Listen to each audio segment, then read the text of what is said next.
O objetivo principal definido. O ponto principal dessa lição pode ser encontrado na palavra definido. É estarrecedor saber que 95% das pessoas deste mundo estão à deriva na vida, sem a menor ideia de qual trabalho é mais adequado para elas e sem qualquer noção da necessidade do que se chama de objetivo definido pelo qual se esforçar. Existe uma razão psicológica e também econômica para a seleção de um objetivo principal definido de vida. Vamos dedicar nossa atenção primeiro ao aspecto psicológico da questão. É um princípio bem estabelecido da psicologia que as ações das pessoas estão sempre em harmonia com os pensamentos dominantes de sua mente. Qualquer objetivo principal definido, deliberadamente fixado na mente e lá mantido com a determinação de realizá-lo, acaba saturando todo o subconsciente até influenciar automaticamente a ação física do corpo para a realização daquele objetivo.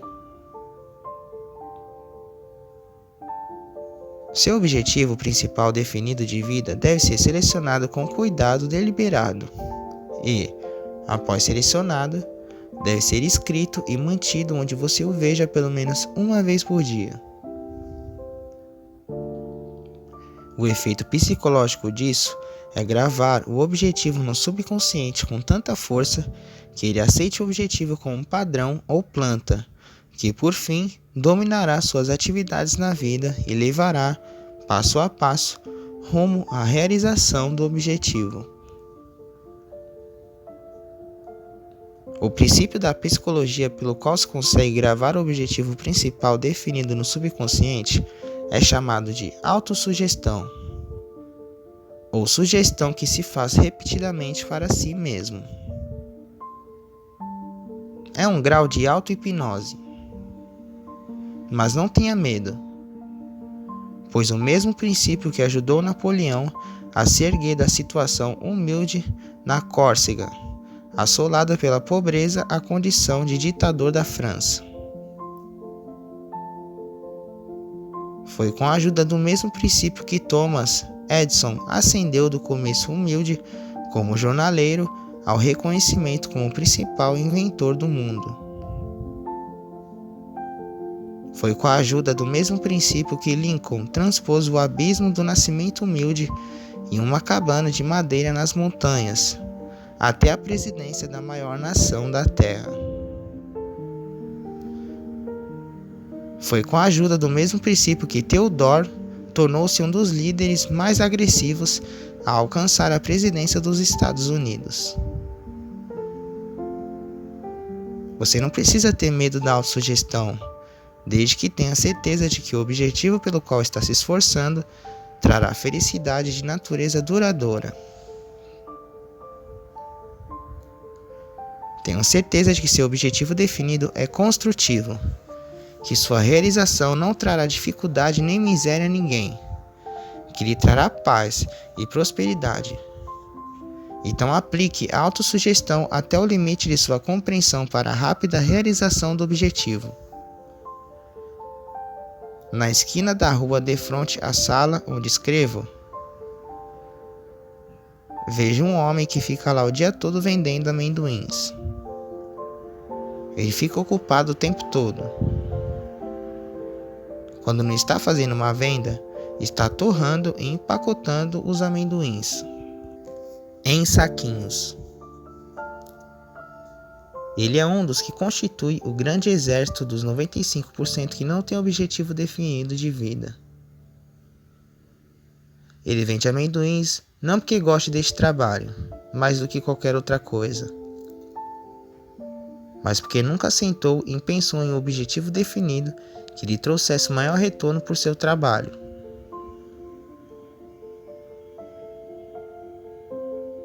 Ele está vendendo amendoins porque está à deriva no oceano da vida. E uma das tragédias de seu trabalho é o fato de que a mesma quantidade de esforço que coloca nele se direcionado a outros rumos, traria grandes retornos.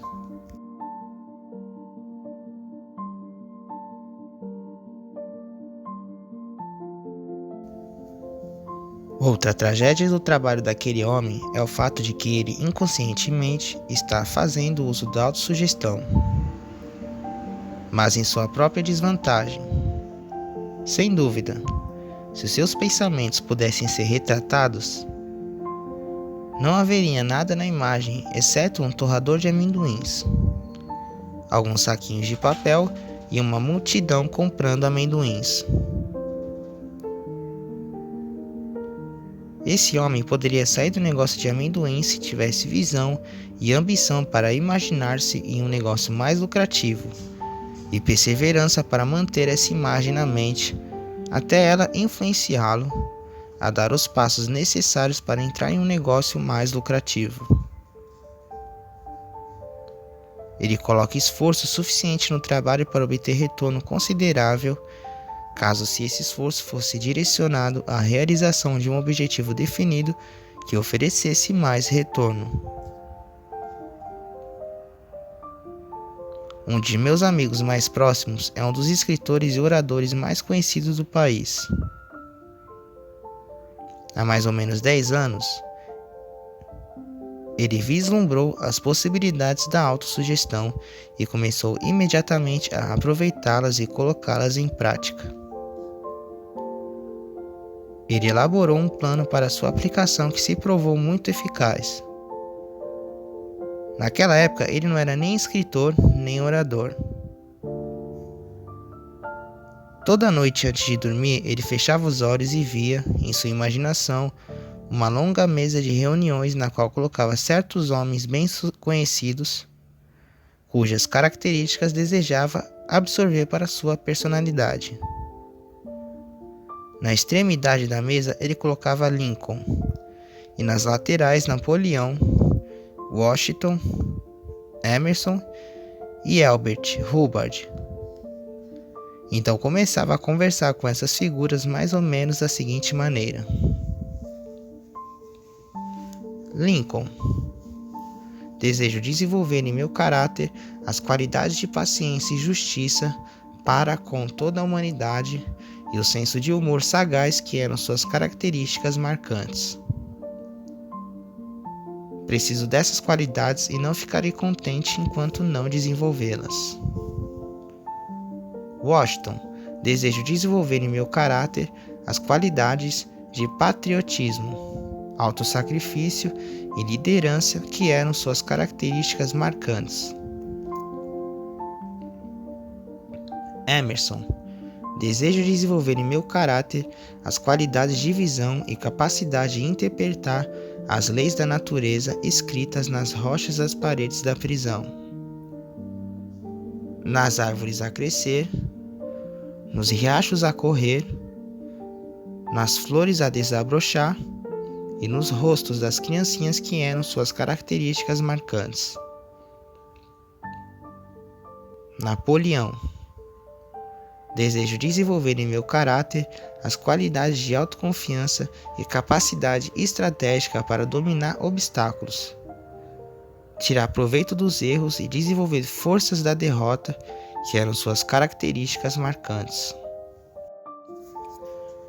Hubbard: desejo desenvolver aptidão para igualar e até mesmo superar sua capacidade de se expressar em linguagem clara, concisa e contundente.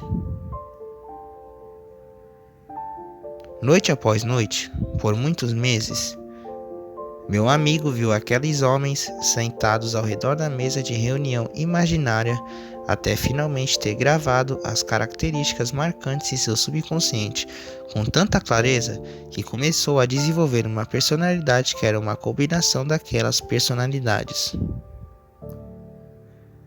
A mente subconsciente pode ser comparada a um ímã e, quando está vitalizada e completamente saturada com qualquer objetivo definido, tem uma tendência decidida de atrair tudo que seja necessário para o cumprimento desse objetivo.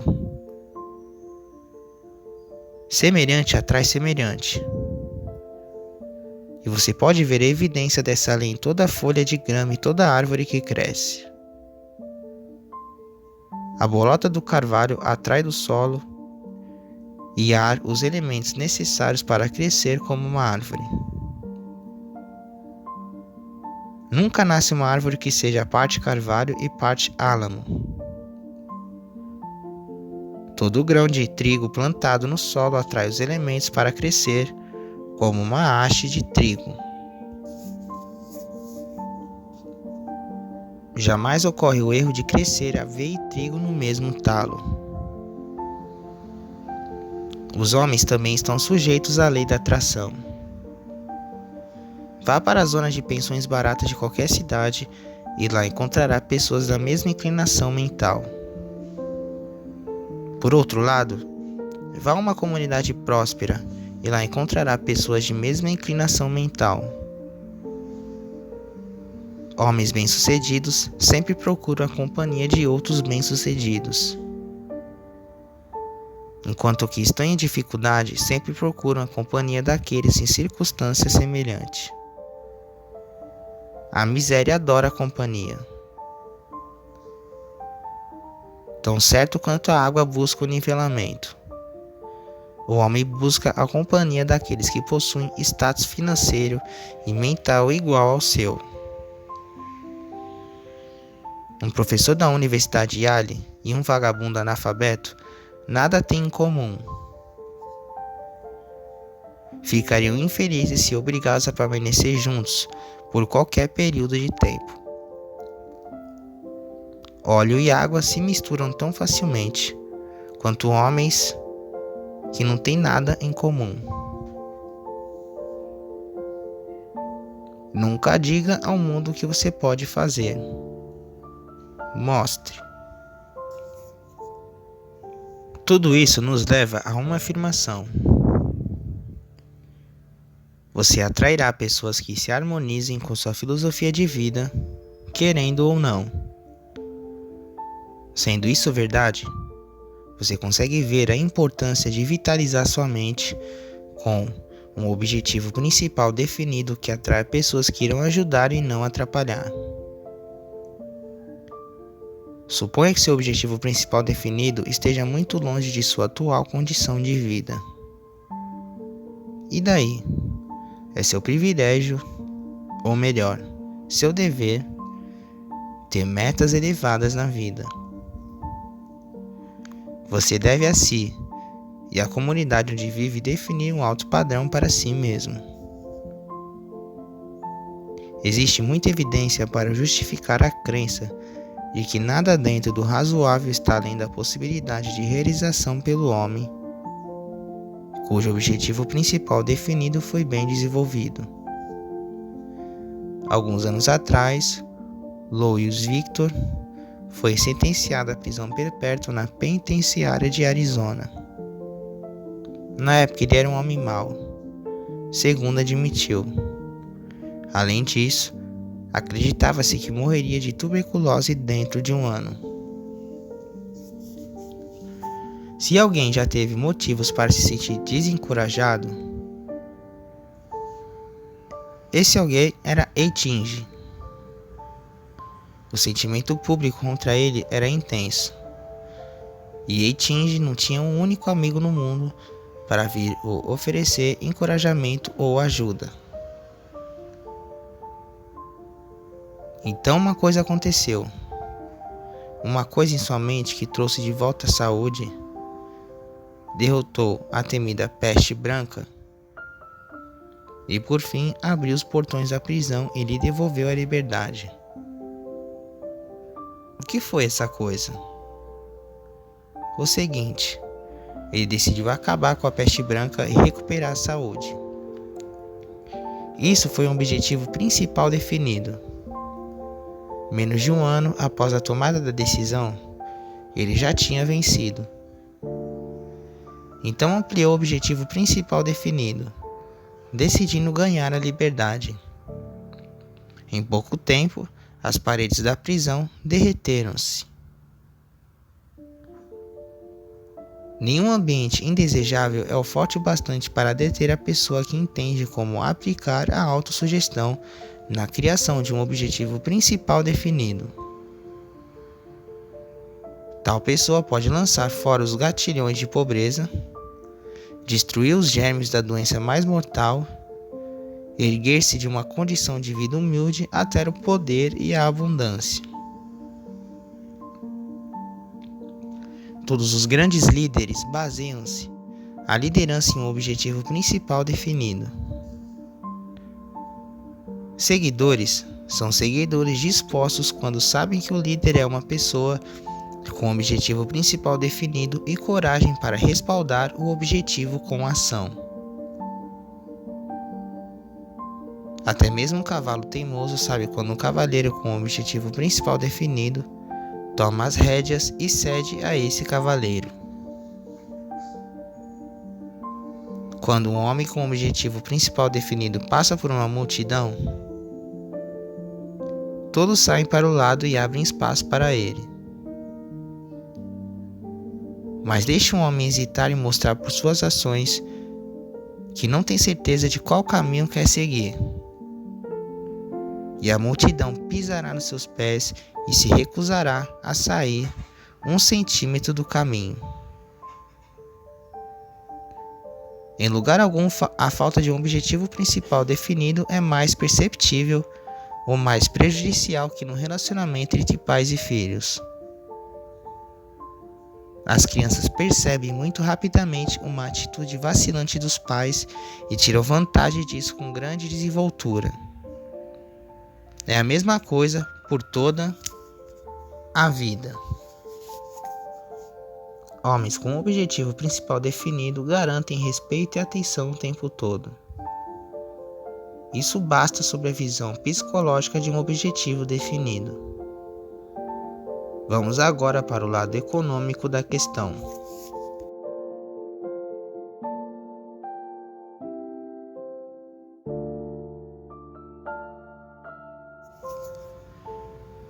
Se um navio a vapor perdesse o leme no meio do oceano e começasse a andar em círculos, em breve esgotaria o suprimento de combustível sem atingir a costa, apesar de usar energia suficiente para ir e voltar várias vezes. O homem que trabalha sem um objetivo definido, respaldado por um plano definido para sua realização, parece um navio que perdeu o leme. Trabalho duro e boas intenções não bastam para levar um homem ao sucesso. Pois como pode um homem ter certeza de que atingiu o sucesso a menos que tenha estabelecido na mente algum objetivo definido que deseje? Toda casa bem construída começou na forma de um objetivo definido e de um plano definido, colocado num conjunto de plantas. Imagina o que aconteceria se alguém tentasse construir uma casa pelo método aleatório, sem planos. Operários atrapalhando uns aos outros. Materiais de construções empilhados por todo o terreno antes que o alicerce estivesse concluído.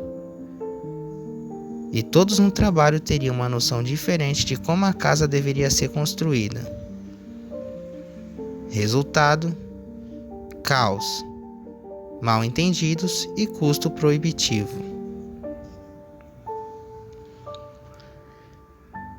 Você já parou para pensar que a maioria das pessoas termina a escola, pega um emprego, entra num ramo ou profissão sem a mínima ideia de que qualquer coisa remotamente parecida com um objetivo definido ou um plano definido? Tendo em vista que a ciência oferece maneiras razoavelmente precisas de analisar o caráter e determinar a profissão em que as pessoas se encaixam melhor. Não parece uma tragédia moderna que 95% da população adulta do mundo seja composta de fracassados porque não encontraram seus nichos apropriados no mercado de trabalho?